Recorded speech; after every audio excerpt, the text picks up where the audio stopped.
Today, we are going to look at the last footage of people eaten alive by dangerous animals. From a tiger exploding from monsoon-flooded reeds, to a fisherman whose extreme fishing challenge became his last post. It was September 3rd, 2013, on the outskirts of Polokwane in northern South Africa, where a small preschool sat at the edge of an open scrub. The storm from the previous night had left the ground damp and the air heavy, creating a stillness that would later feel like a warning the adults had missed.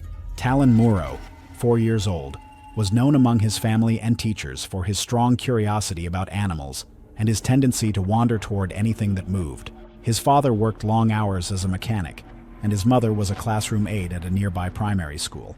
He had only been at the preschool a few months, and the staff had already learned he drifted toward the far corners of the play area during outdoor time. His parents enrolled him there because it was close to home and had a reputation for structured supervision. On that particular morning, he had arrived earlier than usual because his mother needed to start a shift at the primary school. Teachers had seen him glance repeatedly toward the bent section of fence but didn't think much of it, assuming he was just tracking birds sheltering after the storm.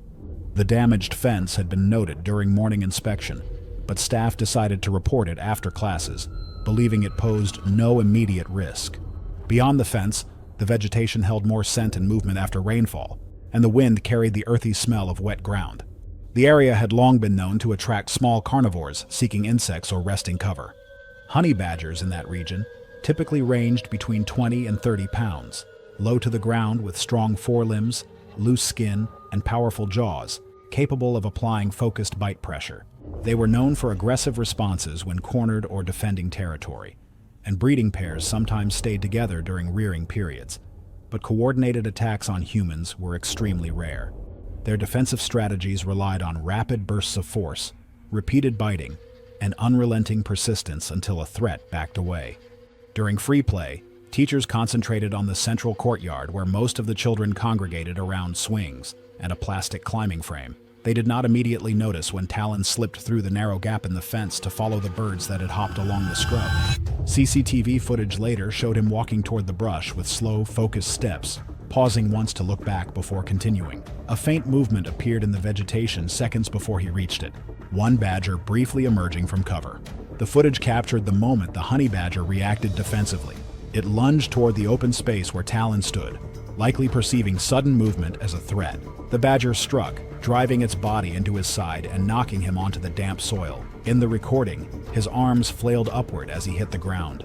The animal clamped onto his lower right leg, using rapid, forceful bites rather than sustained dragging. His movements were frantic, legs kicking and hands pressing into the ground as he tried to pull away. The audio captured a short, high scream that shifted into panicked sobs as he twisted onto his stomach, attempting to crawl out of its reach. A teacher, alerted by the screams, ran into frame seconds later. She appeared shouting, her arms thrown outward, in an attempt to startle the animal. She grabbed a plastic chair from the sandpit and hurled it toward it. It bounced off the ground nearby, causing only a brief pause. The badger, still defensive rather than predatory, continued biting at the leg briefly, before retreating slightly. The teacher continued shouting, moving closer but maintaining a cautious distance. Another staff member arrived carrying a metal rake from the garden shed. He swung it at the badger with full force, striking the ground near it until it backed into the brush. Footage showed Talon lying motionless on his side, his body partially curled, with severe bites on his leg, and minor punctures to the forearm and shoulder. Blood had pooled beneath him. Staff lifted him, immediately recognizing the seriousness of the injuries, and dialed for help. Paramedics arrived within minutes, but the bite to his leg had caused catastrophic blood loss, and resuscitation was not possible due to rapid exsanguination. Wildlife authorities located the badger that afternoon using tracking teams and cage traps. After a veterinary exam showed no signs of disease, it was released several miles away into protected land. A memorial was held quietly for Talon in his home village, attended by family, neighbors, and the staff who had witnessed the final moments but could not change the outcome. It was August 17, 2015, in the low-lying outskirts of a farming village in West Bengal, where monsoon water had reshaped the riverbanks into unstable channels. Maroon Cade, 52, had spent his life farming rice and jute on plots passed down through his family. He was known to wake before dawn and kept to predictable routines. Though he rarely took risks, he had a habit of assuming wildlife kept its distance from cultivated fields, even when neighbors advised caution. He joined a small local farming cooperative that required members to document crop damage for seasonal reports, and he took the responsibility seriously. His small handheld camera, bought secondhand in Kolkata, had become a tool he used to give the cooperative accurate records of flooding and erosion. On this morning, he set out to film sections of washed-out embankments along the river. Heavy rains had drowned parts of the fields, and he mentioned to his co-workers that he wanted clear footage to show the extent of soil loss and silt buildup. He had planned to walk only along the raised path, but the water had receded enough to expose submerged portions of the outer edges. He believed livestock could be swept away by currents and wanted to act fast. The setting was a broad stretch of reeds, some rising over 8 feet tall. Beyond them, the river ran shallow but fast, carrying debris from upstream villages. Bengal tigers in this region could weigh up to 570 pounds, with males reaching 8 to 9 feet from nose to tail. They typically avoided people, but were known to move closer to villages during floods when prey was scarce or corridors were blocked. Their strike relied on a silent approach, a burst of speed up to 35 miles per hour over short distances, and a crushing bite to the neck or chest aimed at immobilizing prey quickly. Reeds offered ideal cover, masking both sound and movement.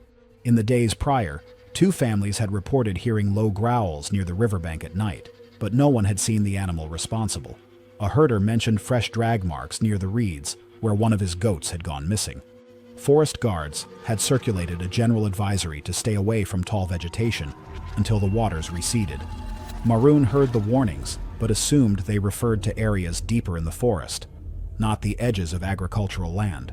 His footage began with steady narration about soil collapse and crop loss. The camera showed sections of exposed roots where embankment walls had eroded. He moved slowly, planting each step carefully on the softened ground. As he approached a dense cluster of reeds, he paused and tapped them with a thin stick to measure water depth. The reeds shifted slightly, but the movement seemed consistent with wind. Behind him, 2 villagers walking along a drier path noticed his position and hesitated, aware of the warnings that had circulated.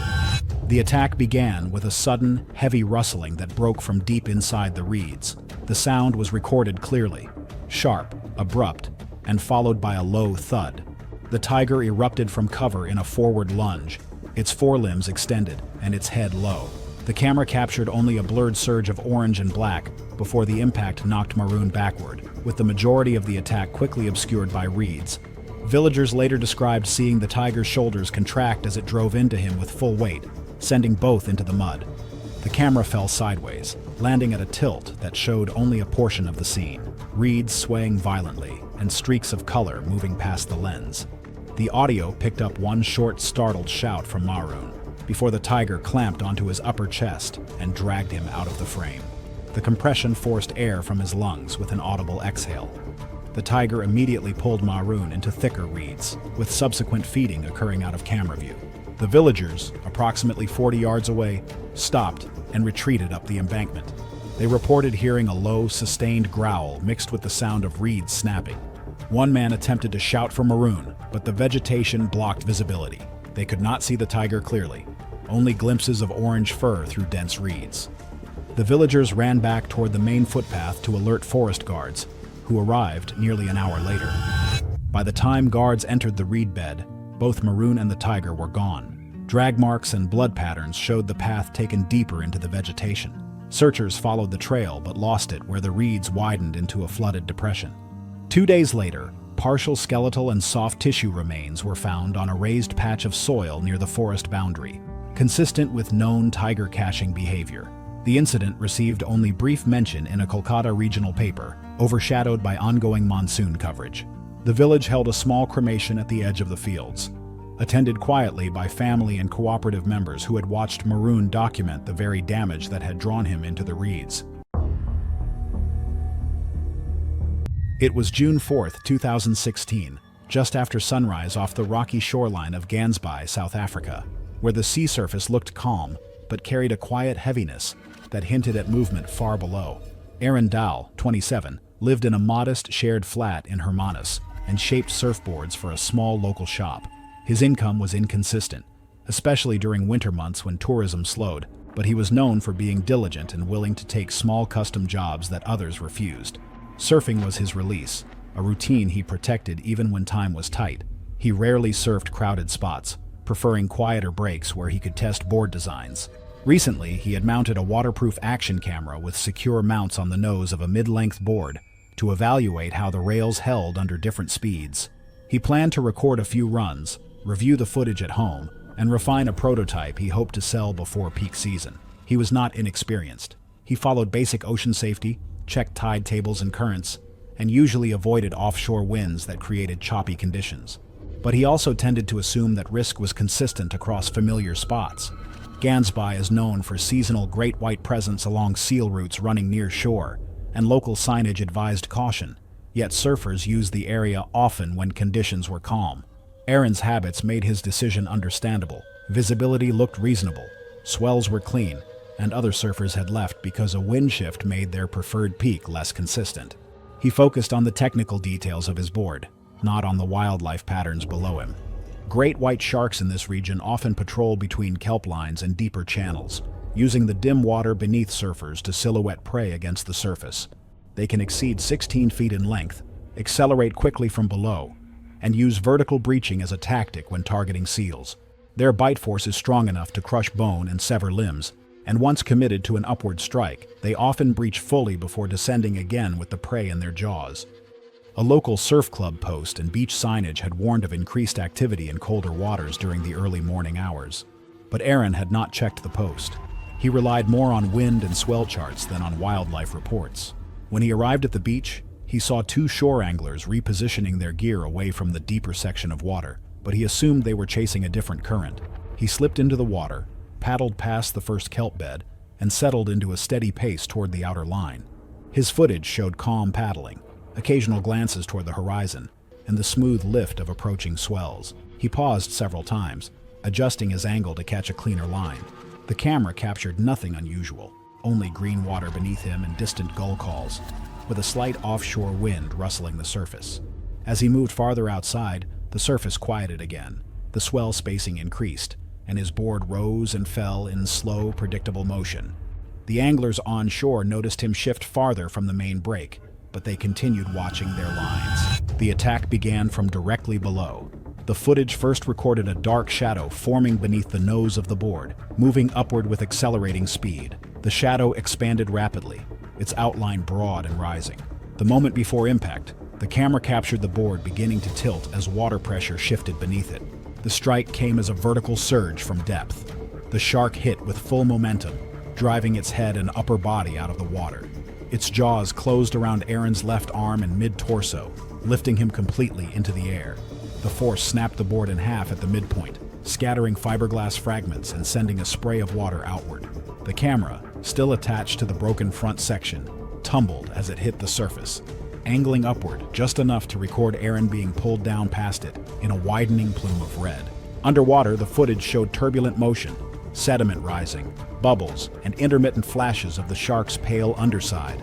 Aaron's body was pulled laterally as the shark shook its head, a documented kill technique to tear tissue and incapacitate prey. The audio captured muffled thuds and water turbulence. The anglers reported seeing Aaron break the surface briefly, his right arm thrashing as the left side of his wetsuit appeared torn along the shoulder seam. The second submersion happened within seconds. The shark re-engaged from beneath, gripping him along the torso. The water churned into a circular pattern as it began to circle tightly, maintaining hold. The camera captured the plume growing darker and spreading in thin sheets across the surface. Aaron's movement slowed rapidly as the shark drew him downward, out of frame and into the deeper channel. The action camera continued recording only the surface after that, showing drifting board debris and the faint ripple of currents moving outward. The anglers remained on shore, unable to intervene at such distance, and they described seeing the dorsal fin pass once more before disappearing completely. Recovery teams, including local marine safety officers and Western Cape Coast Guard divers, located Aaron's body several hours later in a nearby channel, still identifiable by the torn wetsuit and the mounted action camera. The body was brought to shore with standard marine recovery protocols, and officials confirmed death by catastrophic great white bite with massive soft tissue trauma and partial limb amputation. Fragments of his board and camera were collected as evidence. The stretch was temporarily closed to surfers, and officials issued routine advisories citing shark hazards without naming the exact species. Aaron's family and several board shapers held a quiet shoreline memorial the following evening, placing one of his unfinished boards at the high tide line before the waves carried it away. It was August 12, 2017, on a remote stretch of river mouth near Melville Island in Australia's Northern Territory. Tides were high, and the occasional swirl of mud along the estuary hinted at strong currents and submerged sandbanks running just below the surface. Davin Weir, 44, had spent most of his adult life as a seasonal crab fisherman along the coasts and river mouths of the Northern Territory. Born on the Tiwi Islands, he had built a reputation for working alone to maximize trap placement efficiency and reduce interference from other fishermen. His days began before dawn, and he monitored each trap personally, adjusting placement and lines as needed. Despite long hours, he maintained strict attention to detail, especially when checking for trap entanglement or early signs of wildlife interference such as claw marks or disturbed bait. That morning, his goal was to inspect a cluster of crab pots he had set the previous night, recording the session with a small waterproof chest-mounted GoPro-type camera to document conditions for later review. He carried only essential equipment: leather gloves, a short gaff hook, and a manually operated hand winch for lifting the traps. Friends occasionally cautioned him about lone work during high tides or reports of large saltwater crocodiles frequenting nearby channels. Davin generally respected such advice but also trusted his experience, noting that caution had to be balanced against productivity. Saltwater crocodiles in this region regularly exceed 15 feet, can accelerate from a standstill over a few meters, and possess enough bite force to crush ribs, fracture limbs, and sever muscle tissue. They are ambush hunters, often remaining motionless in murky water or partially submerged channels, striking with explosive speed when prey enters their attack range. Davin proceeded slowly toward his traps, keeping his boat aligned with the deepest navigable channel to avoid snags on submerged mud bars and sunken debris. The morning remained quiet, apart from occasional calls of kingfishers and the distant hum of outboard motors on other stretches of the river. Davin positioned the boat beside a cluster of traps, leaning over the edge to check the lines. His gloved hands brushed mud from the ropes as he steadied the small tin skiff-style vessel. The camera captured subtle movement beneath the murk, a shadow passing under the hull, but he continued, unaware. A sudden surge erupted beneath the surface. In a fraction of a second, a massive male saltwater crocodile launched upward, its jaws opening wide and clamping onto his left forearm and upper rib cage. The impact tipped the boat violently, and Davin was thrown overboard instantly. The camera, still attached to his chest harness, tilted chaotically, recording the first splash and the sudden displacement of muddy water and silt as he struck the river. Underwater audio recorded muffled thrashing, the violent churn of silt, and the audible snap of bone as the crocodile executed a death roll, a predatory maneuver designed to disorient and tear apart prey. His gloved hands flailed, meeting resistance from the creature's enormous jaw pressure. The force pulled him under continuously, limbs twisting unnaturally. Above the surface, the second fisherman, stationed roughly 93 yards away, reported seeing the croc breach briefly with a human torso in its jaws before submerging again. The water roiled in concentric circles as the predator manipulated its prey toward deeper channels, leaving only the overturned trap and Davin's camera bobbing in the current. Attempts to intervene from the distant boat were impossible due to both the suddenness of the attack and the river's strong tidal flow, and all the fishermen could do was call for help. Recovery crews later documented that the animal had dragged its prey into a deep channel, behavior consistent with territorial feeding patterns and the lethality of fully grown adult saltwater crocodiles. Officers arrived within an hour after the initial report, locating the boat, trap lines, and camera shortly after the event, confirming the attack's brutality. Divers located partial remains the next day in shallower water near a sandbar, recovering Davin's torso and one arm, while other parts were carried deeper by the current. These were transported to shore, where identification was confirmed via personal items and dental records. 3 days later, Parks and Wildlife tracked and humanely euthanized a 15-foot adult male saltwater crocodile in the vicinity. Examination revealed human remains in its stomach, confirming identification. Davin's family opted for a private service on the Tiwi Islands, holding a quiet ceremony that adhered to local tradition. His fishing gear and chest-mounted camera remained with authorities as evidence, a reminder of the apex predator's reach in its native habitat. It was October 9, 2018, near the northern edge of the Serengeti, on a remote stretch of track bordered by tall grass and scattered acacia groves. Sounds carried unusually far in the still, humid evening air, and shadows stretched across the mud, suggesting both calm and latent danger. Calum Onari, 36, was a local safari guide with a reputation for mechanical skill and resourcefulness. Employed by a modest, low-budget tour outfit, he routinely performed minor repairs, vehicle inspections, and documentation on the fleet of land cruisers used for extended safaris. He had grown up on the edges of the park, learning terrain and animal behavior from family members and veteran guides. Calum was careful and observant, but his work required navigating inherent risks that most would avoid. That evening, he carried a small handheld camera to document vehicle suspension issues and chassis alignment, intending to review it later for maintenance notes. Returning alone to a vehicle after escorting tourists back to camp on foot, he rationalized that the hum of the generator and nearby lights would discourage predators. He moved deliberately, circling the vehicle to inspect axles and frame integrity, spotlight in one hand, camera in the other. His decisions were methodical, leaning in to measure angles, murmuring notes, and adjusting his position for clearer camera shots. Alone in the dusky savanna, Calum's familiarity with the area made lions feel distant, though the residual scents and sounds of nocturnal animals suggested caution. Lions in this region are ambush predators, often hunting silently along cover edges, capable of reaching 35 miles per hour in short bursts and delivering powerful bites sufficient to puncture rib cages and tear muscle. A lioness, especially defending territory or stalking prey near the vehicle, can approach almost entirely undetected in dense grass, crouching low and moving with patience before launching a decisive strike. As Calum adjusted the camera for better angles and shifted the spotlight, the tall grass behind him rustled with subtle motion, masked by the wind's whisper. Footage later showed Calum crouched, camera angled toward the vehicle, when the vegetation parted silently. A lioness appeared, head low, shoulders tensing, before lunging forward. The camera jerked violently as the impact threw him backward under the chassis.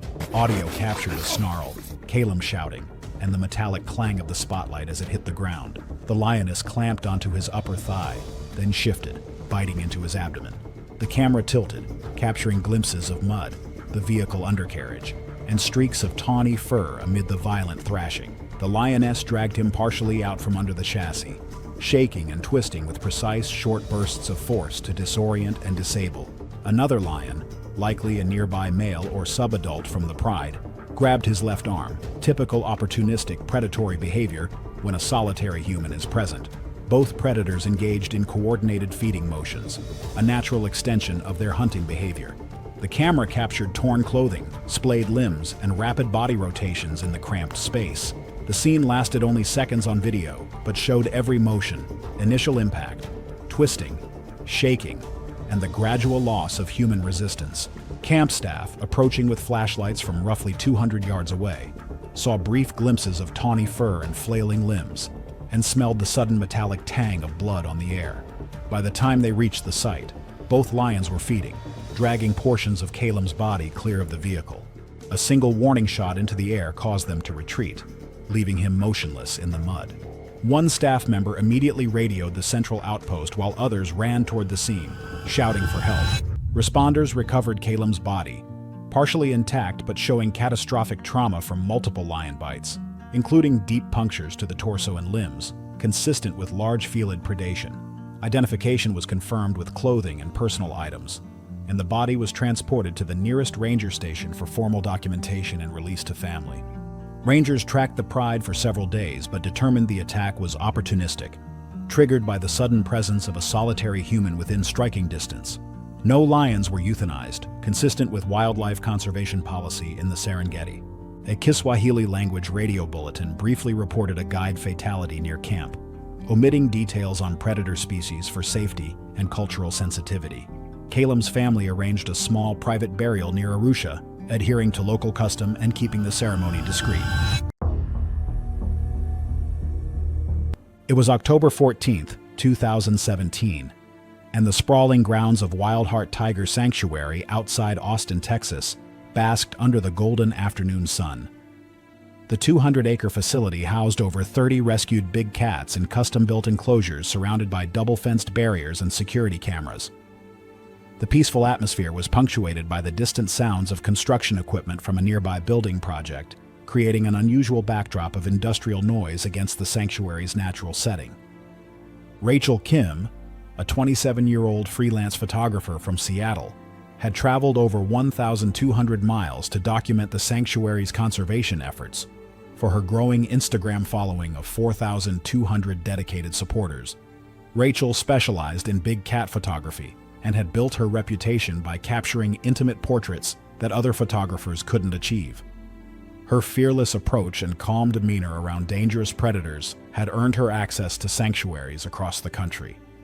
Rachel had been pursuing wildlife photography professionally for 3 years, building her portfolio through patient observation and an intuitive understanding of animal behavior. Her Korean-American heritage had instilled in her a deep respect for nature's balance, and she viewed her work as essential advocacy for endangered species. That afternoon, Rachel was documenting Raja, a 400-pound male Bengal tiger who had been rescued from a defunct roadside zoo 2 years earlier. The massive predator had been displaying signs of agitation due to the construction noise, pacing restlessly and making aggressive vocalizations. Bengal tigers are among the world's most powerful predators, with adult males weighing up to 500 pounds and possessing incredible strength, speed, and territorial instincts. These magnificent cats retain all their wild behaviors even in captivity, and they can become extremely aggressive when stressed or threatened. Construction noise and unfamiliar sounds can trigger territorial responses, making even well-socialized tigers unpredictable and dangerous. Rachel positioned herself near Raja's enclosure with her professional camera equipment, believing the double-fenced barrier provided adequate protection. Instead of recognizing the warning signs and ending the session, Rachel moved closer to capture more dramatic footage of the tiger's stress response. She activated her camera's video function and began filming Raja's increasingly agitated behavior. The tiger's territorial instincts reached a breaking point as the construction noise intensified. Raja's pacing became more frantic, and he began making threatening vocalizations while staring directly at Rachel's position. Raja's charge toward the fence was explosive and terrifying. The 400-pound tiger launched himself at the barrier with tremendous force, his massive frame striking the chain-link fencing with enough impact to bend the metal mesh. Rachel's camera captured every detail of the tiger's approach as he covered the distance in 3 powerful bounds. The double fence system had been designed to prevent exactly this type of incident, but Raja's size and fury allowed him to reach through gaps in the outer barrier. His massive paw struck Rachel's camera first, sending the expensive equipment flying while his razor-sharp claws raked across her face and neck. Rachel's screams filled the sanctuary as Raja's claws found purchase on her shoulder, his tremendous strength pulling her against the fence, while his other paw struck her head and torso repeatedly. The tiger's territorial fury drove him to continue the assault, his powerful limbs working to eliminate what he perceived as a threat to his domain. The attack continued for several minutes before sanctuary staff arrived with emergency equipment. Rachel's injuries were catastrophic, and she died from massive trauma before paramedics could transport her to the hospital. The investigation revealed that construction noise had created unprecedented stress levels for the sanctuary's animals, leading to heightened territorial behavior that made normal interactions dangerous. Raja was relocated to a more secure facility away from construction disturbances, while the sanctuary implemented enhanced safety protocols and noise management systems. Rachel's death sent shockwaves through the wildlife photography community and prompted industry-wide reviews of safety procedures around stressed animals. Her family established a foundation promoting photographer safety education, ensuring her dedication to conservation would continue through enhanced protection for both animals and their human advocates.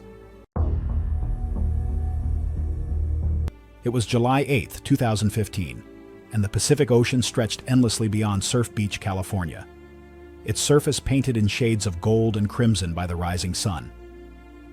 The remote stretch of coastline was known for its powerful waves and abundant marine life, including a growing population of seals, that had attracted increasing numbers of great white sharks to the area. Warning signs posted along the beach advised surfers of recent shark sightings, but the perfect dawn conditions had drawn several dedicated wave riders to the water. Jake Morrison, a 24-year-old surf instructor from Santa Barbara, had arrived at the beach before sunrise to catch the morning's first waves. Jake maintained an Instagram following of 2,800 surfers who enjoyed his daily surf reports and action footage captured with his waterproof camera system. His posts often featured dramatic encounters with marine life, and he had recently been documenting the increased shark activity in the area with excitement rather than concern. Jake had been surfing these waters for over 8 years, building his skills and local knowledge through countless dawn patrol sessions. His laid-back California attitude and fearless approach to big waves had made him a popular instructor among tourists and locals alike. Jake's social media content focused on the thrill and beauty of surfing, and he took pride in capturing footage that other surfers couldn't or wouldn't attempt. That morning, Jake paddled out alone into the lineup, his action camera mounted on his surfboard to record his session. The water was unusually murky due to recent storms, and the seal population was particularly active near the rocky outcroppings that bordered the beach. Jake had noticed several large, dark shapes moving beneath the surface but dismissed them as dolphins or seals that would make interesting background footage. Great white sharks are apex predators that can reach lengths of 20 feet and weights exceeding 5,000 pounds. These massive hunters are perfectly adapted for ambush attacks, using their incredible speed and power to strike prey from below with devastating force. Great whites are particularly active during dawn and dusk hours when seals are most vulnerable, and they often patrol areas with high seal populations. Their attacks on humans are typically cases of mistaken identity, as surfers on boards resemble seals when viewed from below. Jake had been surfing for nearly an hour when he spotted a large, dark shape moving beneath his board. Instead of paddling to shore immediately, Jake's excitement about potential footage overrode his survival instincts. He positioned his camera to capture what he believed might be a dolphin or large seal, never considering that the shape might represent mortal danger. The great white shark had been hunting in the area for several hours, drawn by the scent and movement of the seal colony.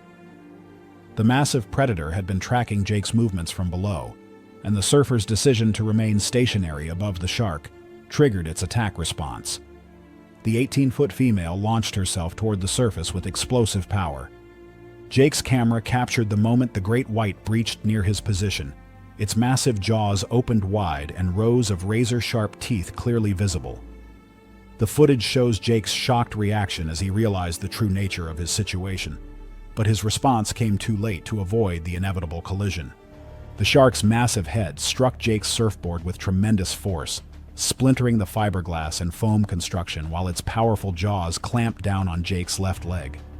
The impact drove Jake underwater, as the shark's weight and momentum carried both predator and prey beneath the surface. Jake's camera continued recording as it spun wildly through the water column. The great white's bite force, exceeding 4,000 pounds per square inch, instantly crushed bones and severed major arteries in Jake's leg. The shark's serrated teeth worked through muscle and tissue with devastating efficiency, while its powerful head shaking caused additional trauma. Jake's attempts to fight back were futile against a predator possessing overwhelming size and strength advantages. The underwater footage captured by Jake's camera shows the chaotic struggle between human and shark, with clouds of blood obscuring the view as the attack continued. Jake's movements grew weaker as massive blood loss and shock overwhelmed his system, while the great white maintained its grip with mechanical precision. Within minutes, Jake's struggles ceased as the shark's brutal assault proved fatal. The camera continued recording underwater for several more minutes, capturing disturbing audio of the feeding behavior before the battery finally died. The great white disappeared into the depths with its prey. Jake's camera washed ashore 3 days later, its waterproof housing intact and memory card containing the horrifying final moments of his life. The beach was immediately closed for 2 weeks, while authorities conducted an extensive search for Jake's remains, but his body was never recovered. The incident prompted enhanced shark warning systems and mandatory buddy system requirements for dawn patrol surfers. It was September 3, 2016, and the pristine wilderness of Glacier National Park stretched endlessly across the Montana landscape under brilliant autumn skies. The park's remote backcountry trails wound through valleys carved by ancient glaciers, where golden aspen groves contrasted sharply with towering evergreen forests. The crisp mountain air carried the scent of pine and the distant sound of rushing streams, while wildlife prepared for the approaching winter months.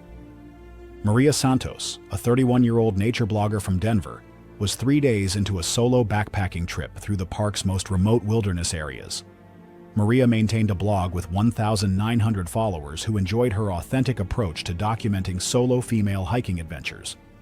Her recent series titled Fearless Female Hiking had gained significant attention for showcasing challenging trails and wildlife encounters that intimidated other outdoor enthusiasts. Maria had been hiking solo for over 6 years, building her confidence and wilderness skills through countless adventures across the American West. Her Mexican-American heritage had instilled in her a deep connection to natural landscapes, and she viewed her solo journeys as spiritual quests that connected her to ancestral traditions.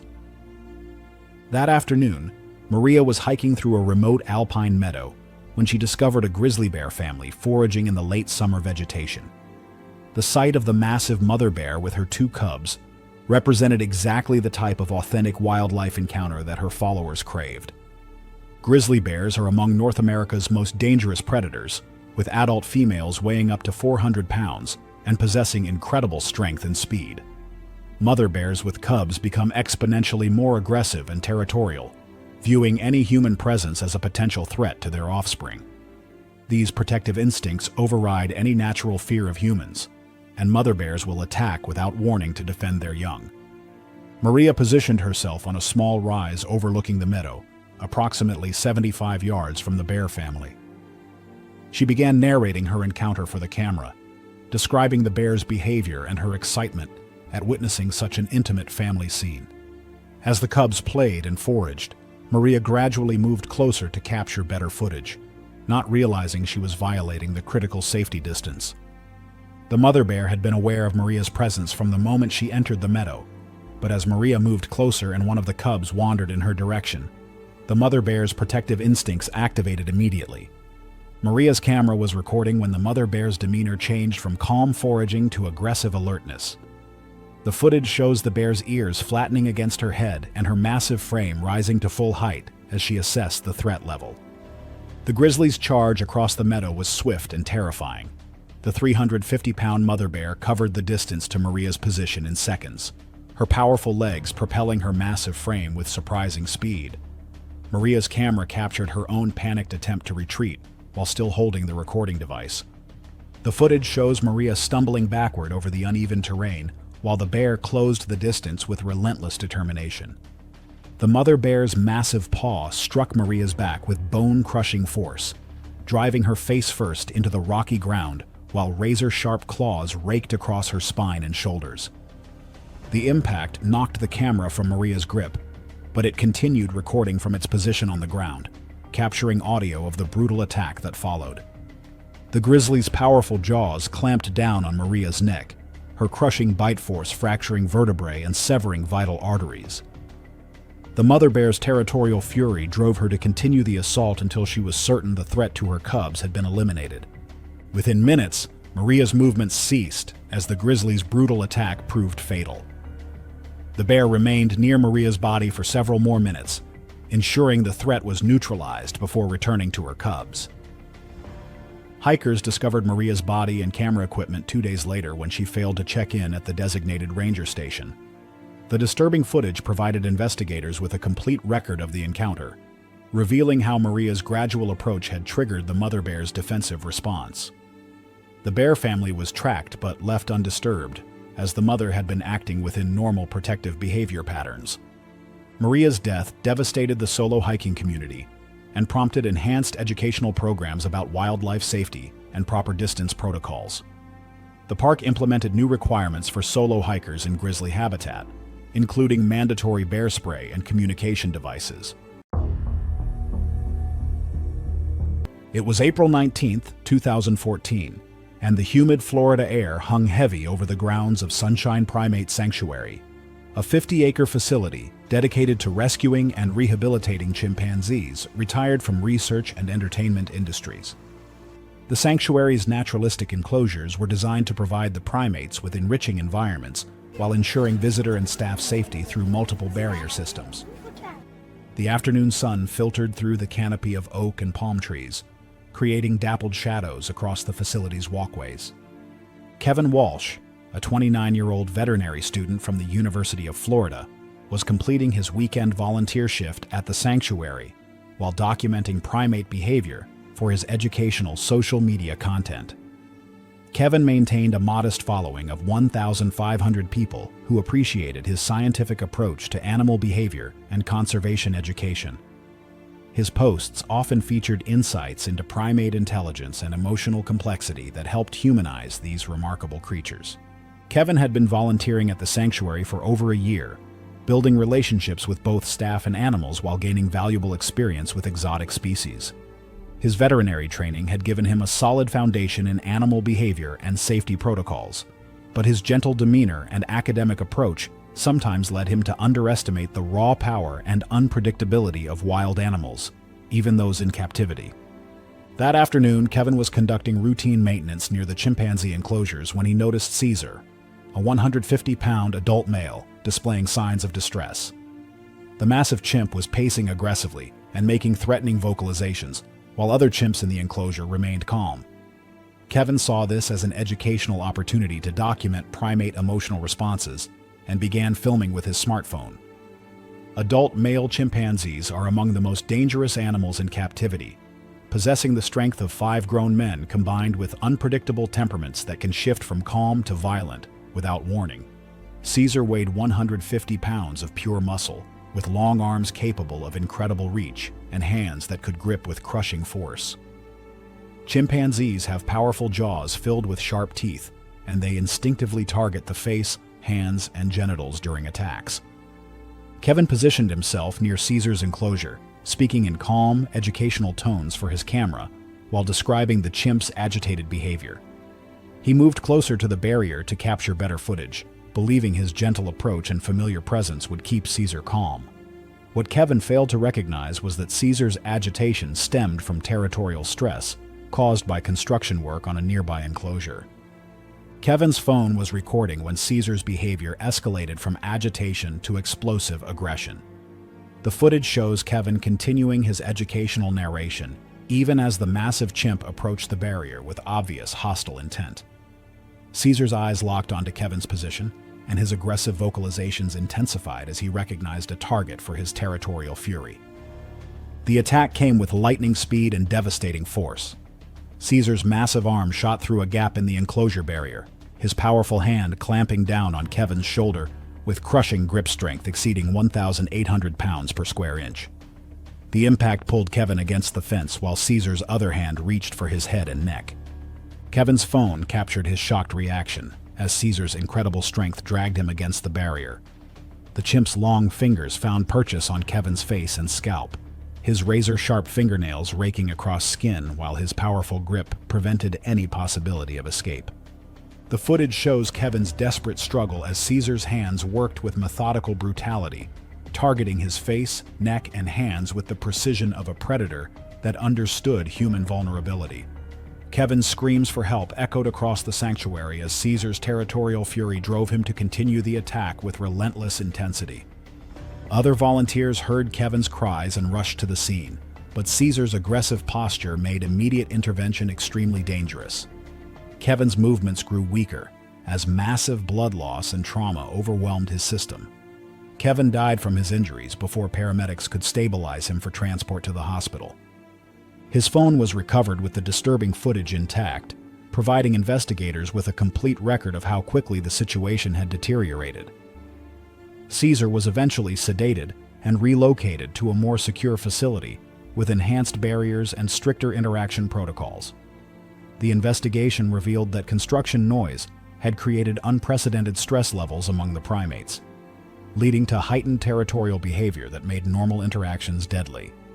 Kevin's death sent shockwaves through the veterinary and primatology communities, prompting enhanced safety training for students working with dangerous species. His family established a scholarship fund for aspiring veterinarians, emphasizing the importance of respecting wild animals, regardless of their captive status. It was June 12, 2018, and the vast wetlands of Everglades National Park stretched endlessly under the blazing Florida sun. The ancient ecosystem pulsed with life as countless species went about their daily survival routines in one of America's most pristine wilderness areas. A small fishing dock jutted into a quiet canal, surrounded by towering cypress trees and dense sawgrass that concealed the park's most dangerous residents. Tony Rodriguez, a 35-year-old weekend angler from Miami, had driven deep into the park's remote backcountry to film the latest episode of his extreme fishing series for his 3,100 Instagram followers. Tony's content focused on fishing in increasingly dangerous and challenging locations, and he had been building his reputation by targeting spots that other anglers avoided due to safety concerns. Tony had been fishing South Florida waters for over 15 years, but his recent pivot to extreme content had led him to take risks that his experience couldn't protect him from. His followers craved dramatic encounters and close calls, and Tony had been delivering increasingly dangerous content to maintain their engagement and grow his audience. That afternoon, Tony set up his equipment on the isolated dock, positioning multiple cameras to capture different angles of his fishing action. The location was known for its large alligator population, but Tony viewed this as an exciting challenge rather than a legitimate safety concern. He had encountered gators before from the safety of his boat, but fishing from a fixed dock presented entirely different risks. American alligators are perfectly adapted ambush predators that can launch themselves partially out of the water to capture prey.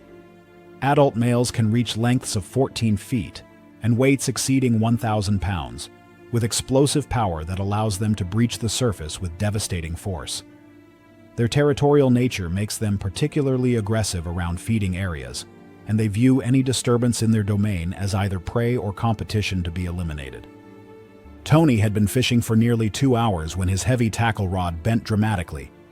Instead of the large base he expected, Tony had hooked a 12-foot male alligator that had been resting in the deep water near the dock.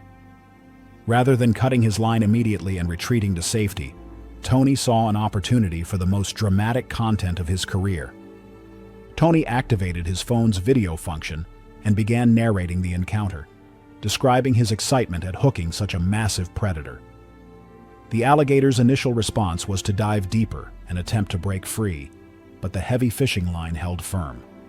Tony's excitement overrode his survival instincts as he fought to bring the massive reptile closer to the surface. The alligator's prehistoric brain recognized the fishing line as a threat that needed to be eliminated.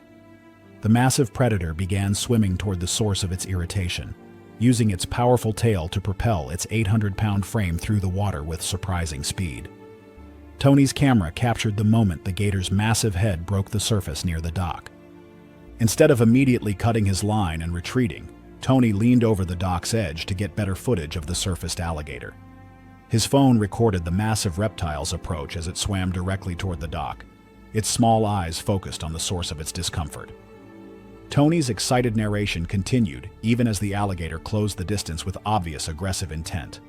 The alligator's explosive breach from the water was captured in terrifying detail by Tony's camera.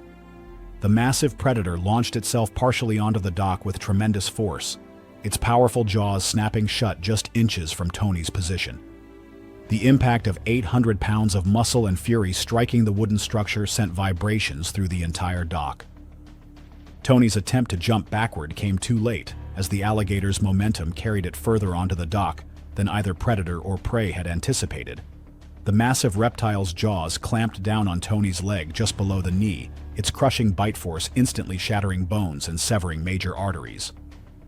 Tony's scream of shock and pain was captured clearly by his still-recording phone. The alligator's weight and Tony's struggles caused both to fall into the canal, where the reptile's aquatic advantages became overwhelming. Tony's phone continued recording from the dock, capturing the audio of the struggle in the water below as the alligator began its signature death roll. The violent spinning motion caused additional trauma while simultaneously drowning its victim. Tony's calls for help grew weaker as the combination of massive blood loss, crushing injuries, and drowning overwhelmed his system. The alligator's relentless death roll continued with mechanical precision, each rotation causing additional damage, while ensuring the threat was completely eliminated. Within minutes, Tony's struggles ceased, as the massive predator's assault proved fatal. The canal water turned crimson around the attack site, as the alligator maintained its grip on its victim. Tony's phone continued recording from the dock for several more minutes, capturing disturbing audio of the feeding behavior before the memory card finally filled. The massive reptile eventually disappeared into the deeper water with its prey. Park rangers discovered Tony's abandoned equipment and phone the following morning, when he failed to return to the boat ramp as scheduled. The disturbing footage provided investigators with a complete record of how Tony's pursuit of extreme content had led to his death. The massive alligator was tracked and relocated to a more remote section of the park. Tony's death prompted enhanced safety education for content creators, filming in dangerous environments, and stricter enforcement of park regulations regarding fishing activities. His family filed lawsuits against social media platforms, arguing that the pursuit of viral content had created a culture that encouraged increasingly dangerous behavior among influencers. The summer of 2014 brought perfect weather to Surf Beach, California. Sunshine filtered through the morning mist, painting golden patterns on the glassy ocean surface. Anthony White, 22, and his passion for surfing were exactly what you'd expect from a California marine biology student. The young man had been surfing for 8 years, and his friends described him as the perfect match of fearless adventure and deep respect for ocean life. Anthony was known for his infectious enthusiasm and tendency to seek out remote breaks, while his academic side was more methodical, always researching surf spots and ocean conditions before paddling out. They had spent weeks planning this solo dawn patrol session, and this morning adventure was meant to be the perfect combination of his two passions: surfing and marine biology. The college student had arrived at Surf Beach just as the sun was rising, spending his first hour checking conditions and waxing his board at the remote location. But Anthony had been restless, telling other early morning surfers that the real waves were beyond the crowded spots, despite the area being adjacent to a massive seal rookery at Point Conception. On that fateful morning, Anthony set out early, carrying his 6-foot 2-inch shortboard and minimal safety gear. He had signed the beach access log indicating he planned to surf the main break, but somewhere along the way, Anthony spotted what looked like perfect waves breaking further offshore. Despite the prominent warning signs about marine life in the area, Anthony paddled out 150 yards from shore to position himself in the lineup. The area was beautiful, too beautiful to resist, with seals barking in the distance and crystal clear water revealing the sandy bottom below. While setting up for the perfect wave, Anthony suddenly noticed something that should have alarmed him. The water was unusually quiet, with no other surfers in sight, and the seals had stopped their constant chatter. But he was so focused on catching the wave of the day that Anthony ignored these warning signs. Finally, Anthony had positioned himself perfectly in the lineup and was sitting on his board, legs dangling in the water. Then suddenly, a terrifying silence fell over the ocean. Out of nowhere, there it was, a massive great white shark emerging from the depths 20 feet below where Anthony was sitting. What Anthony didn't realize was that he had entered the domain of one of nature's most efficient predators. Great whites are living fossils that have remained virtually unchanged for millions of years, their torpedo-shaped bodies perfectly designed for explosive attacks. These apex predators can detect blood from up to 500 yards away and sense the electrical impulses of a beating heart from several meters distance. When hunting, great whites approach from the depths in explosive bursts of speed, exceeding 35 miles per hour, using the element of surprise to deliver devastating attacks with bite forces reaching up to 4,000 pounds per square inch. Anthony reacted instantly, but there was nowhere to run. The massive predator struck from directly below, covering the distance between them in a split second. Anthony managed to see the shark's massive form just before impact, but the attack came with such explosive force that both he and his surfboard were launched into the air. The sound of Anthony's screams cut through the morning silence as the shark's jaws clamped down on his torso. He fought desperately, punching at the predator's snout as it held him in its powerful grip, the massive head shaking violently as razor-sharp teeth sliced through flesh and bone. The great white released Anthony after several seconds, typical behavior for these predators when encountering unfamiliar prey. But the damage was already catastrophic. Blood immediately began clouding the pristine water as Anthony, despite his severe injuries, began paddling frantically toward shore on his damaged board. The shark circled below, following the blood trail, but maintaining its distance, waiting to see if this strange prey would weaken enough to approach safely. Anthony managed to cover nearly half the distance to shore, his movements becoming weaker and more erratic as blood loss and shock overwhelmed his system. A jogger on the beach heard Anthony's desperate screams and immediately called for help, but the remote location meant rescue was still minutes away. By the time lifeguards arrived, Anthony had disappeared beneath the surface, the ocean swallowing him whole. 2 hours later, Anthony's mangled surfboard washed ashore, bearing the unmistakable crescent-shaped bite marks of a great white shark. The massive gouges told the story of an encounter with one of nature's most efficient predators. Anthony's body was never recovered despite extensive search efforts. The university established a memorial scholarship in his name, and Surf Beach was temporarily closed while marine biologists studied great white activity in the area. The attack led to enhanced warning systems and additional safety briefings for surfers. The morning of September 3, 2015, dawned with perfect conditions in Galveston Bay, Texas. The sky was a brilliant blue canvas stretching over the famous Gulf Coast, with just enough offshore breeze to create ideal fishing conditions. David Walter, 26, and his charter fishing business couldn't have asked for better weather to take 4 tourists from Dallas on the fishing trip of their dreams. David was exactly the kind of entrepreneur who embodied the American dream. The first-generation immigrant had built his charter business from nothing, and his clients loved his infectious enthusiasm and ability to find fish in any conditions.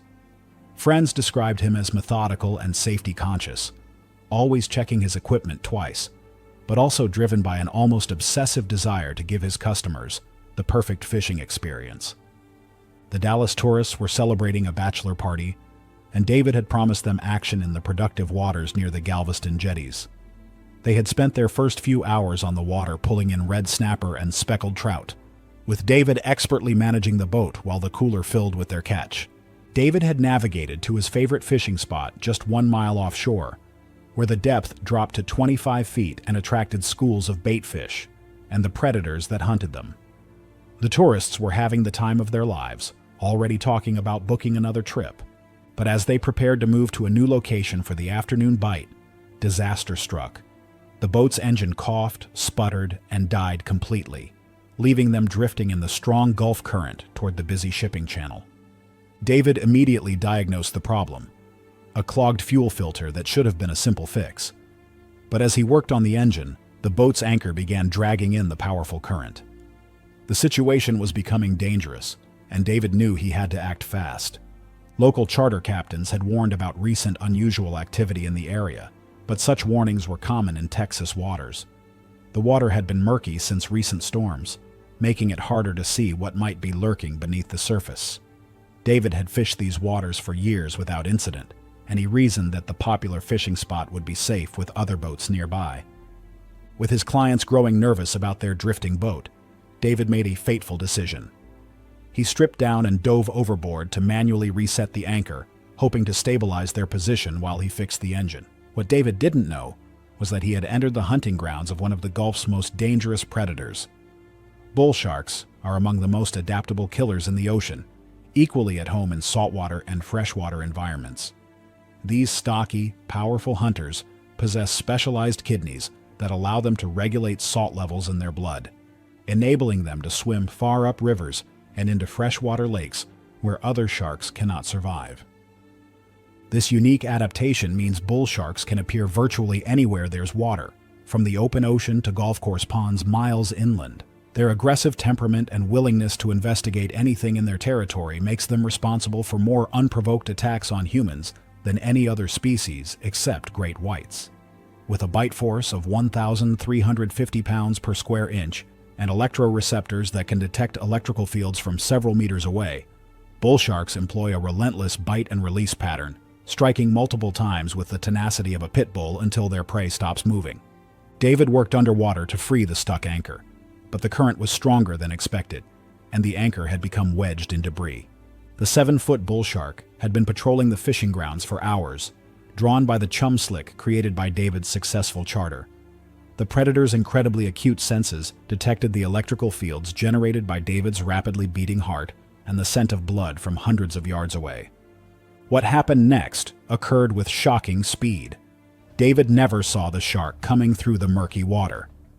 The bull shark struck from behind, its massive jaws clamping down on his leg with crushing force before immediately releasing and circling for another attack. The impact was so violent that David's clients heard his muffled scream through the water. David fought desperately to reach the surface, but the bull shark continued its relentless assault. True to their species' aggressive nature, the predator struck again and again, each bite tearing away more flesh. The shark's persistence was terrifying. Once committed to an attack, bull sharks rarely give up, continuing until their prey stops moving. The multiple attacks created a feeding frenzy mentality, and the murky water became a churning mass of blood and violence. David's clients watched in horror as the water around their boat turned red. They screamed for help and radioed the Coast Guard, but David had already disappeared beneath the surface, overwhelmed by the bull shark's relentless assault. The Coast Guard arrived nearly an hour later, finding only David's torn shorts floating in blood-stained water. The bull shark had vanished into the murky depths, leaving behind only traumatic memories for 4 witnesses who would never return to the ocean. David's body was never recovered. His charter business died with him, and the incident prompted new safety protocols requiring emergency beacons and backup communication systems. David's story became a cautionary tale told in every boating safety course along the Texas coast. The evening of April 22, 2016, brought perfect conditions to the remote coastline near Hana, Maui. A gentle trade wind rustled through the palm trees as the sun painted the sky in brilliant tropical colors. Christian Smith, 24, couldn't have asked for better conditions for his solo fishing adventure at one of his secret spots along Maui's untouched coastline. Christian embodied the laid-back Hawaiian lifestyle that drew so many to the islands. With his easy smile and encyclopedic knowledge of hidden fishing spots, he had become a local favorite at the surf shop where he worked. Friends described him as fearless and independent, always venturing to remote locations that other anglers avoided, constantly searching for the perfect fishing experience that only the islands could provide. That evening, Christian loaded his truck with heavy tackle designed for the large predatory fish that hunted Hawaiian waters after dark. The location he'd chosen was breathtakingly beautiful, but completely isolated, a secluded beach accessible only by a rough dirt road winding through dense tropical vegetation. Christian arrived just as darkness was settling over the ocean. The spot was perfect, a protected cove with deep water close to shore and a coral reef that attracted schools of baitfish during night hours. He set up his gear methodically, rigging the heavy equipment he'd need for the monsters that prowled these waters after sunset. As Christian waded into about 6 feet of crystal-clear water to cast beyond the reef break, everything seemed perfect. The water was so clear he could see the white sand bottom even in starlight, and he'd already landed 2 nice fish when disaster struck. Moving through the water to reposition for a better cast, Christian's foot slipped on wet volcanic rock. He fell hard against sharp coral formations, opening a deep gash on his leg. Blood immediately began streaming into the pristine water around him. Local Hawaiian fishermen had warned about increased predator activity during night hours, but Christian had fished these waters countless times. What he didn't know was that the remote location had become a hunting ground for one of the ocean's most dangerous predators. As Christian tried to assess his injury in the dim light, he realized the cut was deeper than expected. His splashing and the metallic scent of blood created the perfect storm of stimuli that trigger a predator's hunting instincts. Unknown to Christian, he had attracted the attention of Hawaii's apex predator. Tiger sharks are perfectly adapted for nighttime hunting, in both shallow and deep waters, earning the nickname wastebasket of the sea because they'll eat virtually anything. Their stomachs have contained license plates, tires, and even other sharks. These massive sharks can grow up to 18 feet long and possess an indiscriminate appetite that makes them particularly deadly during nighttime hours when they move into shallow water to hunt. Tiger sharks can detect blood from several hundred yards away, and their lateral line system senses the slightest vibrations in the water, making escape nearly impossible once they lock onto a target. Christian began wading toward shore, but his movements became increasingly erratic as blood loss affected his coordination. The coral cut was more serious than he'd thought, and the metallic scent drifting through the water was like ringing a dinner bell for every predator in the area. The 10-foot tiger shark had been patrolling the reef edge when Christian's blood trail reached its sensitive nostrils. Unlike more cautious reef sharks, tiger sharks are known for their bold, reckless approach to anything in their territory, especially during nighttime hunting hours when they become most active. Christian never saw death coming through the dark water. The attack was sudden and devastating. The tiger shark struck from the side, its massive jaws clamping down on his injured leg with crushing force. The impact knocked Christian off his feet, sending him tumbling in the deeper water. The predator's attack was relentless and indiscriminate. Tiger sharks are known for their tenacious grip, often holding prey while using their muscular bodies to roll and tear. The shark maintained its grip while striking with its powerful tail, creating a whirlpool of violence. What makes tiger shark attacks particularly horrific is their feeding behavior. Once they taste blood, they enter a feeding frenzy, biting repeatedly until prey stops moving. Christian fought desperately, but the predator's grip was unbreakable, and each movement only intensified the attack. In the darkness of the remote beach, Christian's screams echoed across empty coastline, but no one was there to hear them. The tiger shark continued its brutal assault, its indiscriminate appetite making escape impossible. When morning came, Christian's truck was found at the end of the dirt road, his fishing gear still on the beach. But Christian had vanished without a trace, claimed by waters that had given him so much joy.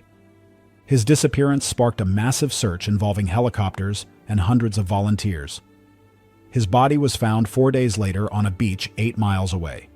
The Hawaiian community held a traditional blessing ceremony, and his surf shop colleagues created a memorial fund for ocean safety education. November 8, 2017, brought crisp autumn conditions to Fort Ross, Northern California. Morning fog lifted to reveal dramatic rocky coastline where Pacific swells crashed against ancient sea stacks. Ryan Walsh, 29, couldn't have asked for better diving weather. Calm seas and good visibility promised a profitable day, harvesting the prized mollusks that commanded premium prices in the finest restaurants. Ryan embodied the dangerous profession of commercial abalone diving.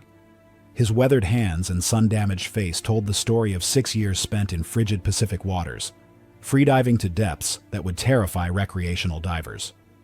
Friends described him as methodical and safety-conscious, but also driven by an obsessive pursuit of the perfect abalone beds hidden in rocky depths. That morning, Ryan launched his small boat with dive partner Marcus, a younger diver who looked up to Ryan as a mentor. The two had worked together for 3 seasons, developing wordless communication that comes from shared danger in one of California's most hazardous occupations. Ryan chose a productive rocky reef in 25 feet of water. The location was challenging: strong currents, kelp forests, and ever-present danger of entanglement in abandoned fishing nets littering the bottom. As Ryan suited up in his thick wetsuit, he felt the familiar mixture of excitement and apprehension. The water temperature was a bone-chilling 55 degrees, but Ryan had built tolerance over years of exposure. His dive bag contained an abalone iron, measuring gauge, and collection bag, tools of his dangerous trade. The first few dives went perfectly. Ryan descended through kelp canopy to rocky bottom, where clusters of red abalone clung like living jewels. His experienced eye identified legal specimens, and practiced hands pried them loose with surgical precision. But on his 7th dive, disaster struck. Working to free a particularly large abalone, Ryan's fin became entangled in abandoned fishing nets. The nearly invisible monofilament wrapped around his leg like a spider's web, holding him against the rocky bottom as his air supply ran dangerously low. After desperate struggle, Ryan managed to cut through enough netting to break free.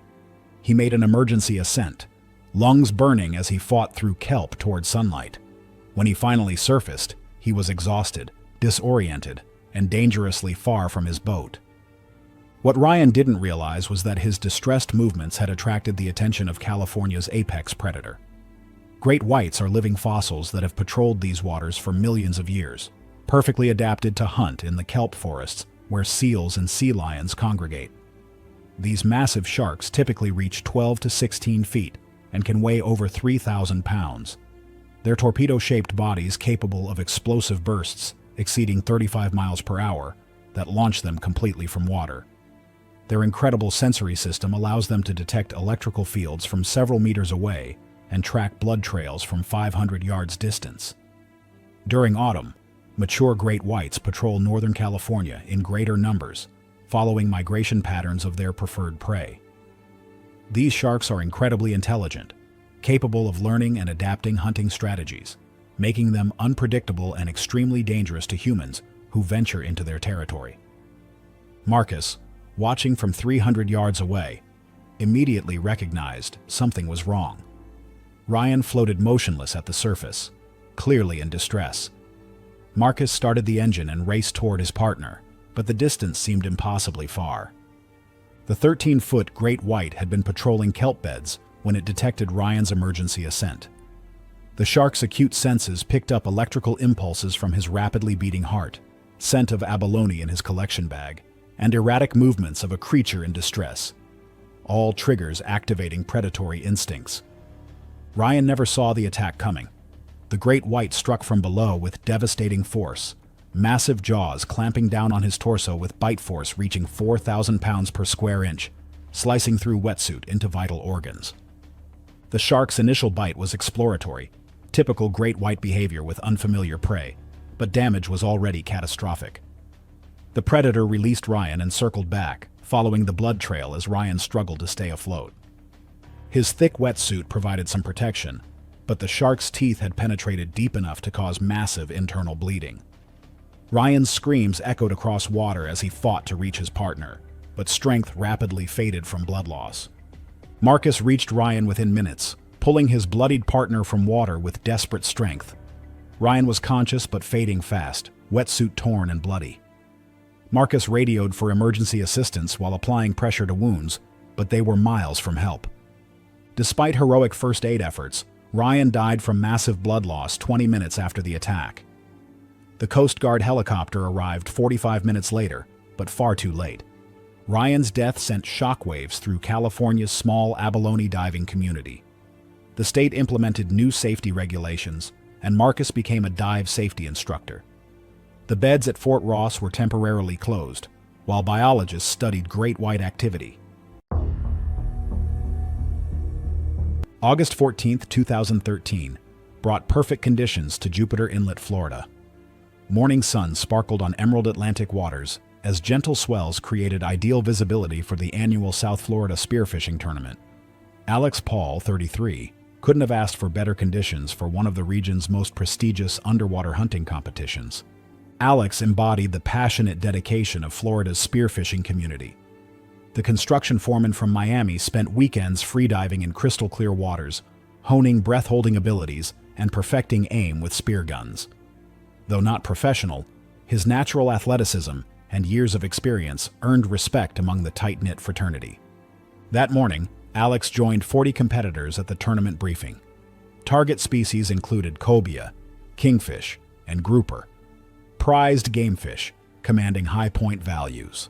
Alex had scouted extensively and identified promising spots where large fish were likely found. Competition began at sunrise, with boats spreading across the designated area. Alex and dive buddy Carlos headed to a productive reef in 30 feet of water where baitfish schools attracted larger predatory species. Water was exceptionally clear with 80-foot visibility, perfect for spotting and stalking quarries. For 2 hours, Alex had moderate success with smaller fish contributing to his score. But as the morning progressed, he became focused on finding a trophy fish for top prizes. When he spotted a massive cobia cruising the reef edge, Alex knew he'd found his target.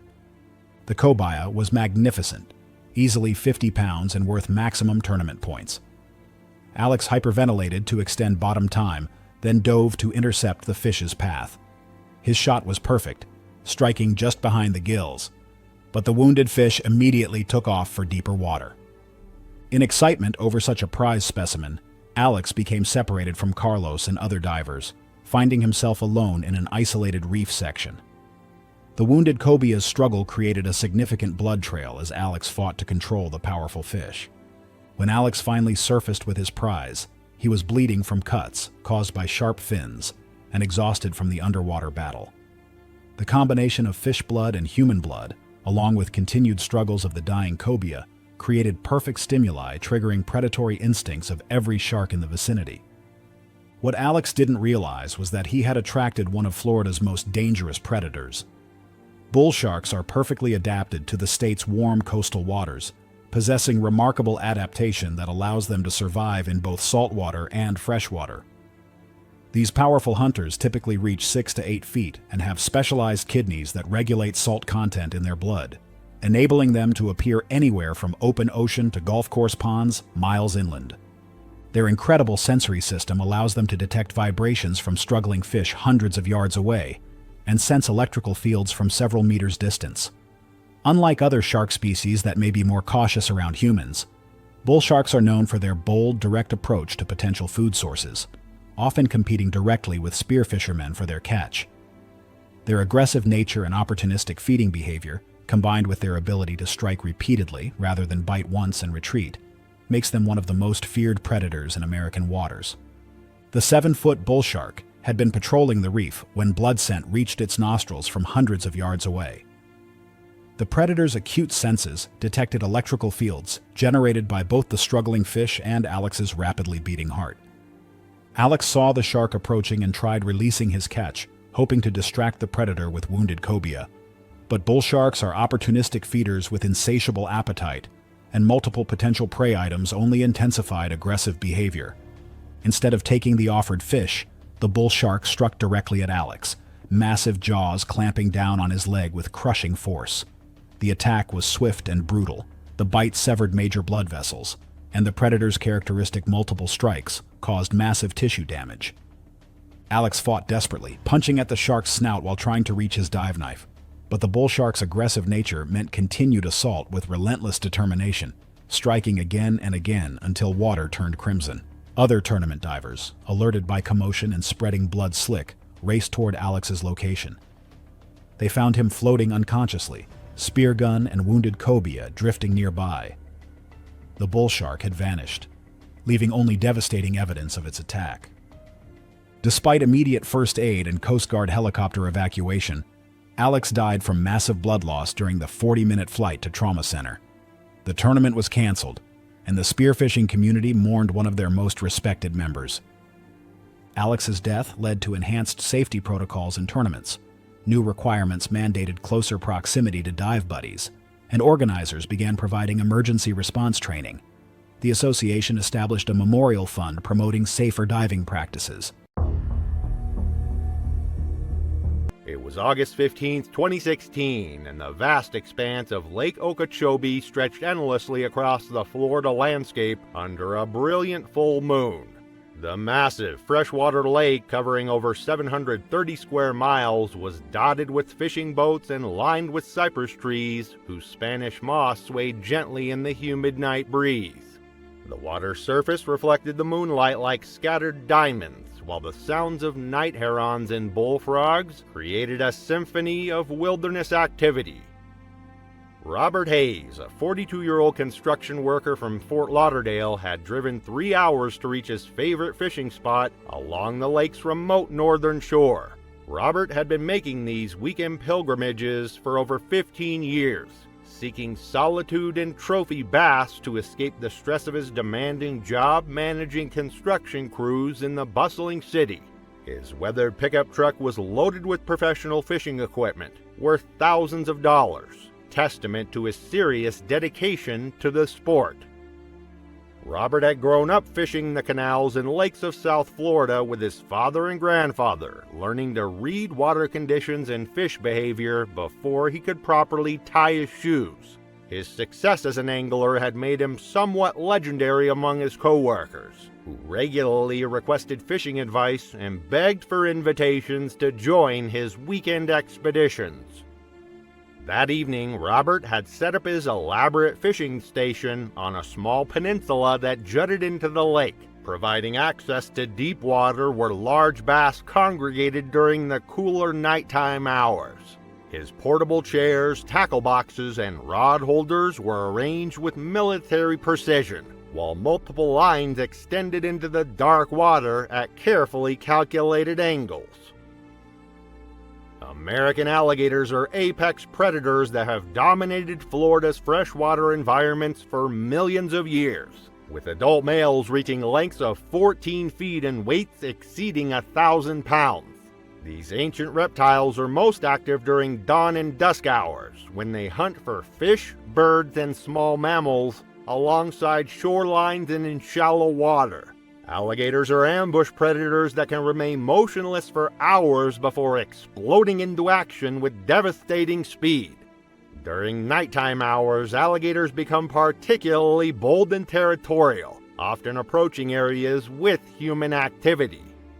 Robert had been fishing for nearly 4 hours when disaster struck around midnight. He had been fighting a large bass when his excitement caused him to knock over his primary tackle box, sending it tumbling into the knee-deep water near the shoreline. Without hesitation, Robert waded into the dark water to retrieve his tackle box, relying on moonlight to navigate the murky shallows. The massive alligator had been hunting in the shallows for over an hour, drawn to the area by the scent of bait and the vibrations from Robert's fishing activities. The 12-foot male had been lying motionless among the cypress roots, perfectly camouflaged in the dark water while waiting for an opportunity to strike. The attack came without warning or sound. The alligator exploded from its hiding place with devastating speed, its massive jaws clamping down on Robert's right leg just below the knee. The crushing bite force instantly shattered bones and severed major arteries, while the alligator's razor-sharp teeth punctured deep into muscle and tissue. Robert's scream of shock and pain echoed across the empty lake as the massive reptile began its signature death roll. The alligator's powerful body twisted rapidly in the water, using its tremendous strength and weight to disorient its prey while causing maximum tissue damage. Robert was pulled completely underwater as the 800-pound predator spun with mechanical precision. After several intense rotations, the alligator dragged Robert into deeper water to complete the drowning process. Robert's struggles grew weaker, as the combination of massive blood loss, crushing injuries, and oxygen deprivation overwhelmed his system. Within minutes, Robert's movement ceased as the massive alligator's brutal assault proved fatal. Other anglers discovered Robert's abandoned truck the following morning when he failed to return home as scheduled. Search and rescue teams found his body 2 days later in deeper water, and wildlife officials successfully tracked and removed the massive alligator due to its proximity to popular fishing areas. Robert's death prompted enhanced warning systems at public fishing areas and renewed educational campaigns about nighttime fishing safety. Robert's family established a foundation promoting angler safety education, but his tragic encounter was just one of many deadly meetings between humans and America's apex reptiles. It was March 22, 2015, and the ancient cypress swamps of Louisiana's Atchafalaya Basin stretched endlessly across the landscape under overcast spring skies. The massive wetland ecosystem, covering over 1 million acres, was alive with the sounds of birds, frogs, and insects, while Spanish moss draped from towering trees, creating a cathedral-like atmosphere. Tourist boats navigated the narrow waterways between massive cypress trunks, their guides pointing out wildlife and sharing stories of Cajun culture. Jennifer Walsh, a 29-year-old elementary school teacher from Chicago, was experiencing her first Louisiana swamp tour with her boyfriend Mark as part of their southern road trip vacation. Jennifer maintained a modest travel blog with 2,100 Instagram followers who enjoyed her authentic approach to documenting new experiences and cultural discoveries. Her Midwestern background had given her no exposure to alligator habitat, and she approached the swamp tour with the same casual attitude she brought to visiting museums or historical sites. Jennifer had been planning this Louisiana adventure for months, researching Cajun culture, local cuisine, and tourist attractions throughout the region.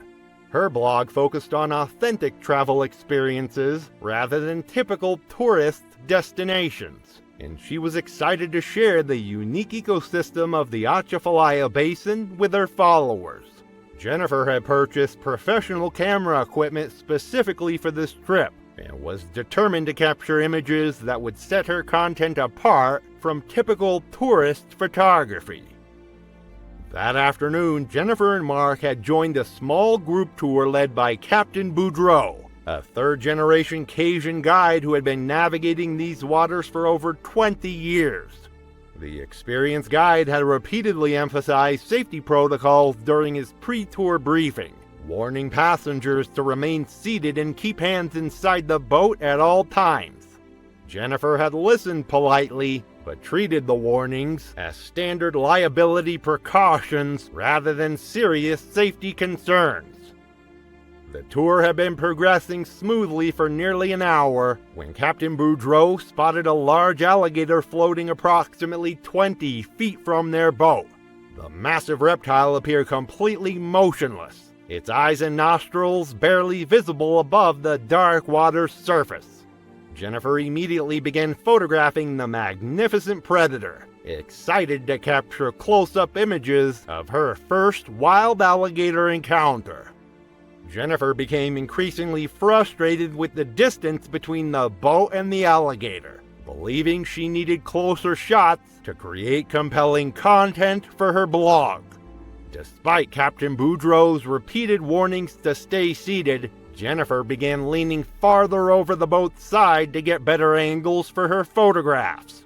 Her excitement and focus on photography made her oblivious to the guide's growing concern about her behavior. The fatal moment came when Jennifer's phone slipped from her hands and fell toward the dark water.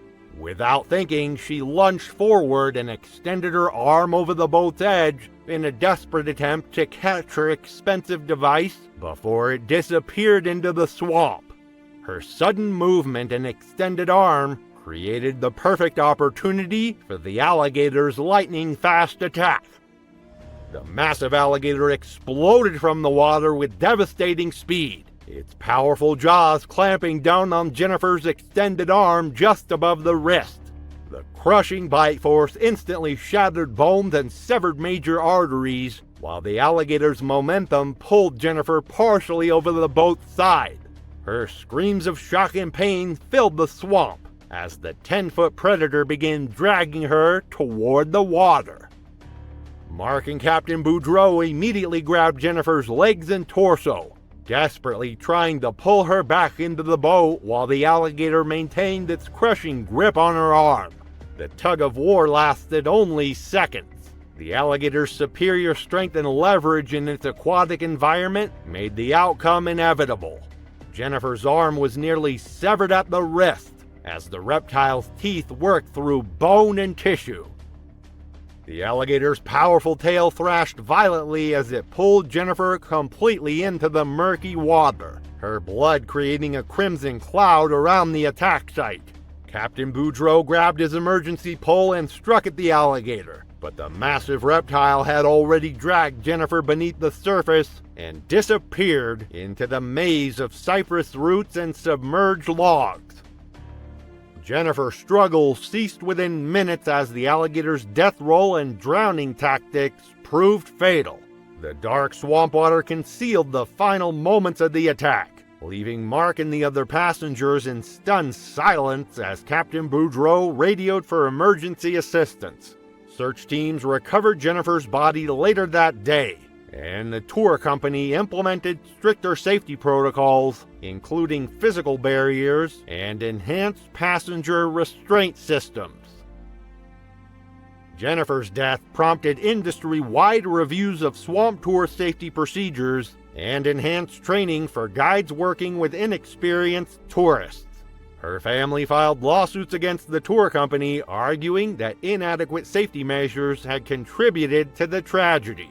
The incident became a cautionary tale about the dangers of treating wild predators as photo opportunities.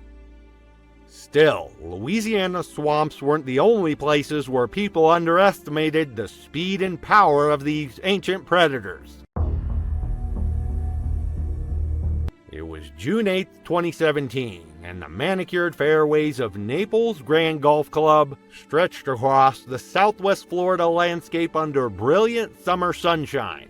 The championship course featured numerous water hazards designed to challenge golfers while showcasing the region's natural beauty, with pristine ponds and streams winding between palm trees and tropical vegetation. The morning air was thick with humidity, while the sounds of golf carts and distant conversations created a peaceful atmosphere of recreational luxury. Thomas Chen, a 35-year-old real estate agent from Atlanta, was playing his third round of golf during a week-long Florida vacation with clients and colleagues. Thomas had built a successful career selling luxury properties throughout Georgia, and these Florida golf trips have become essential for maintaining relationships with wealthy clients who own vacation homes in the region. His competitive nature and perfectionist tendencies made him an excellent salesman, but also a golfer who hated losing expensive equipment. Thomas had been playing golf seriously for over 10 years, maintaining a single-digit handicap through regular practice and professional instruction. His golf bag contained thousands of dollars worth of premium equipment, including custom-fitted clubs and high-end golf balls that cost over $5 each. Thomas took pride in his equipment and had developed a habit of retrieving balls from water hazards rather than accepting the penalty strokes and replacement costs.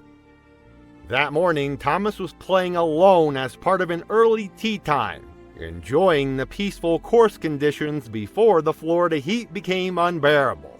He had been playing exceptionally well through the first 13 holes, shooting several strokes under par and feeling confident about posting his best scores of the vacation.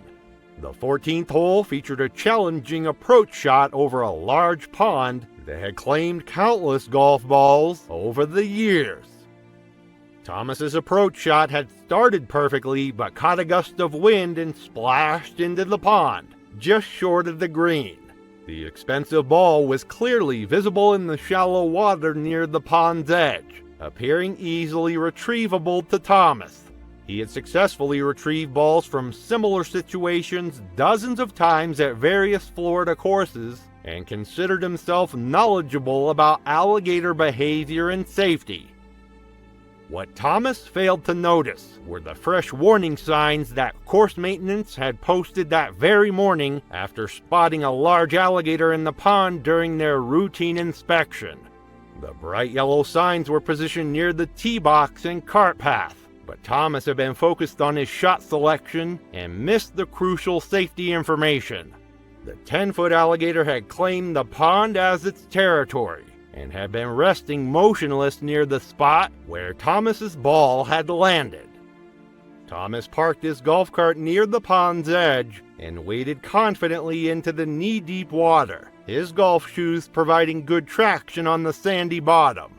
He had performed this routine countless times. The morning sun created glare on the water's surface, making it difficult to see beneath the murky water. The alligator's attack was swift and devastating.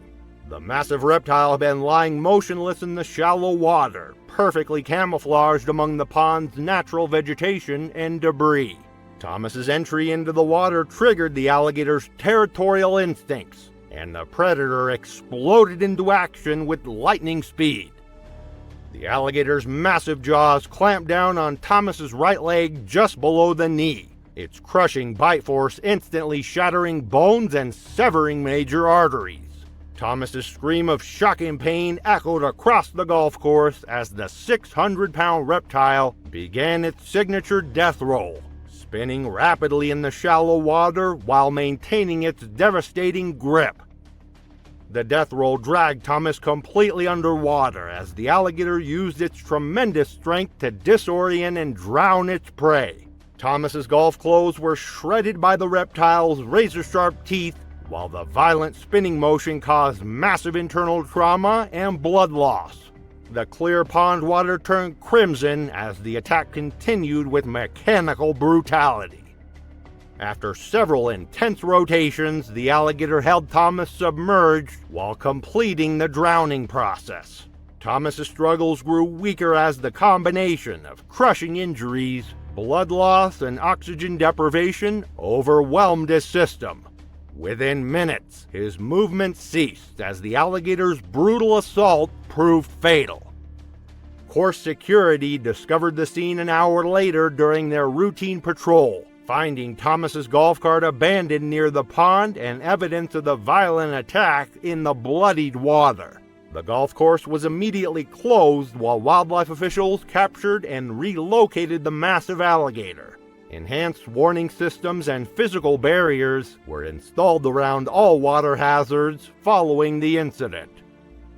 Thomas's death sent shockwaves through the golf community and prompted industry-wide reviews of safety protocols at courses in alligator habitat. His family filed lawsuits against the golf course, arguing that inadequate warning systems had contributed to the tragedy. The incident became a cautionary tale about the hidden dangers lurking in Florida's seemingly peaceful recreational environments. It was September 12, 2014, and the pristine waters of the Myakka River wound through southwest Florida's wilderness like a ribbon of liquid glass under the late summer sun. The ancient waterway, flanked by towering cypress trees and dense palmetto undergrowth, provided a corridor through some of Florida's most untouched natural habitat.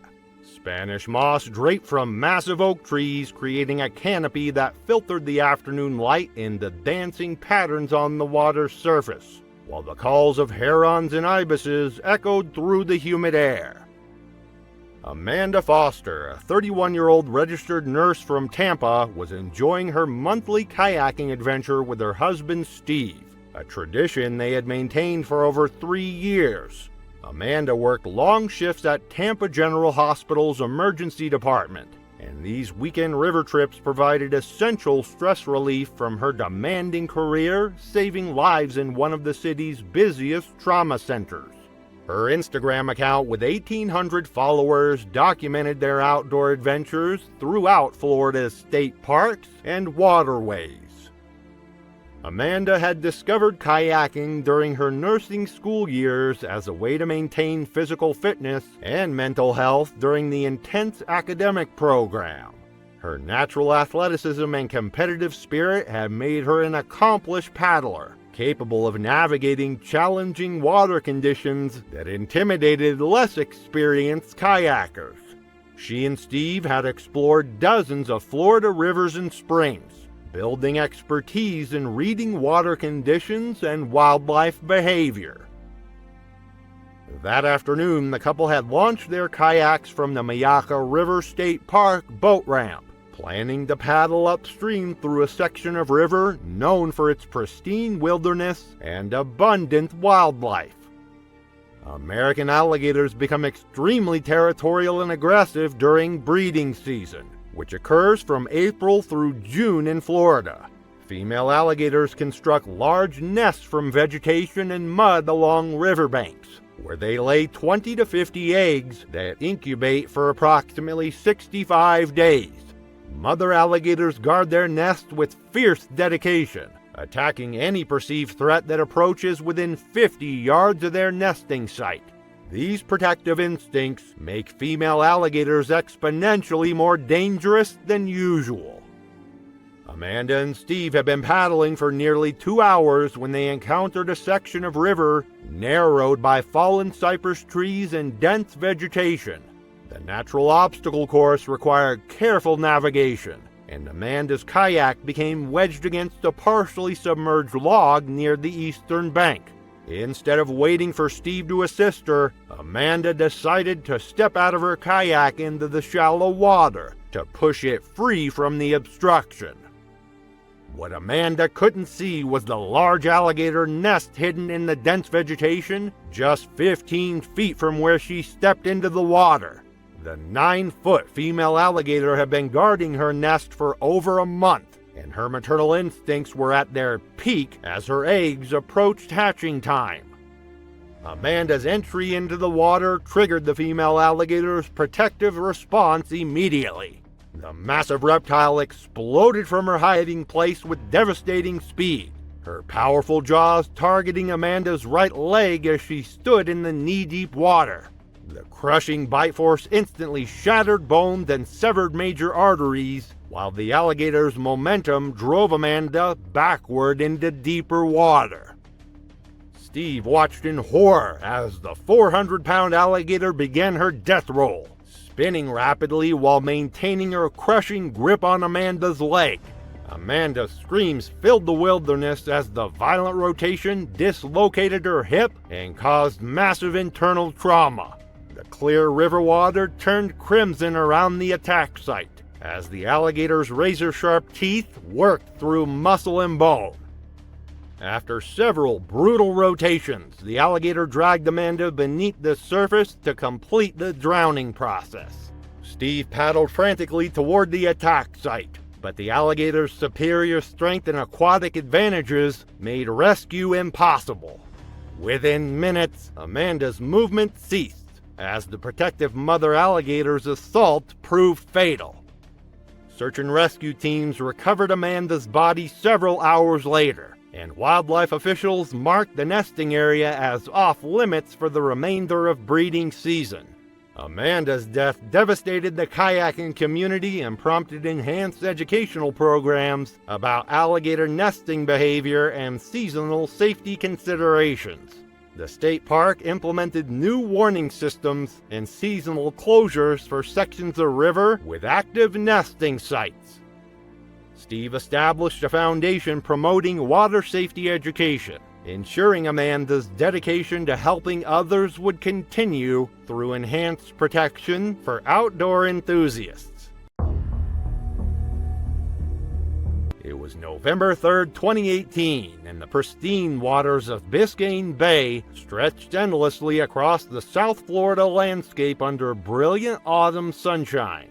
The massive estuary, covering over 400 square miles between Miami and the Florida Keys, was alive with marine life and bordered by dense mangrove forests that provided critical habitat for countless species.